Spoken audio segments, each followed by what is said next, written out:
Доброе утро, Mr. Layman Kai. Доброе утро. Tell me more about Đào Duy Anh's characterization of Vietnamese culture. Yeah, he said there were five things about that traditional agricultural culture, that kind of five special characteristics. The first was, like I said, it was based on the family, and everything was based on the family. Farms were based on the family, crafts industry, whatever industry was all within families. So that was one thing. Another was, he said, human relations were based on sentiment or gamding. If you needed to borrow money, you didn't need to sign anything because people would trust you because it was all within the family. Then after that, what else was there?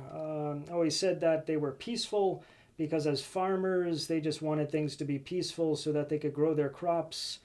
And he said, yeah, that even when they expanded and took land from the Cham and the Khmer, that had happened, that kind of fighting happened after land had been peacefully acquired.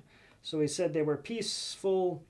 Another thing he said was that they didn't believe in any kind of higher missions. So unlike Christians, they weren't trying to get into heaven, or unlike Buddhists in India or Hindus, they weren't trying to escape reality and reach nirvana. They just wanted to pass on their families or continue their families, and that was it.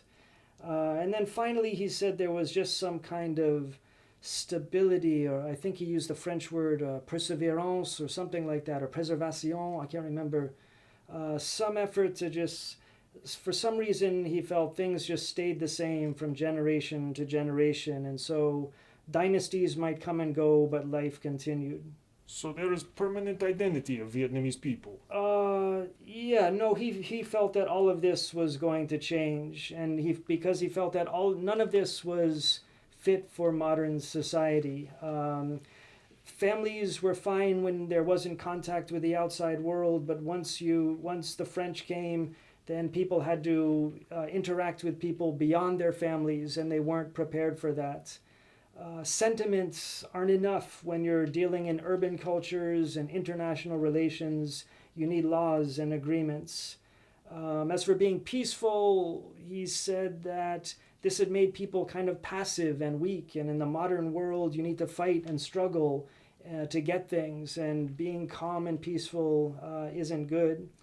And yeah, the same kind of for the other things. When you don't have some higher cause that you're working for, then you don't struggle to get better, to improve, and to succeed in life. So all of these things were things that he said they would have to do, and that was all going to change their culture.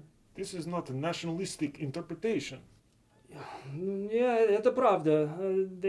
Đào Duy Anh was not really nationalist. He was just very logical and looked at things and tried to explain what he saw. He was a very smart man. Очень интересно, Mr. Layman Kai. Спасибо. That is enough for today, Mr. Layman Kai.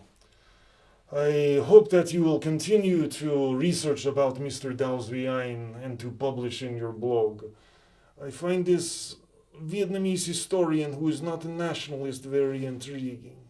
Nationalism is obstacle to development of universal socialist culture. I want to know more about this man. And by the way, what's your name?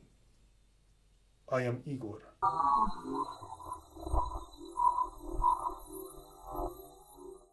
Natasha, help Mr. Layman Kai get back to his research.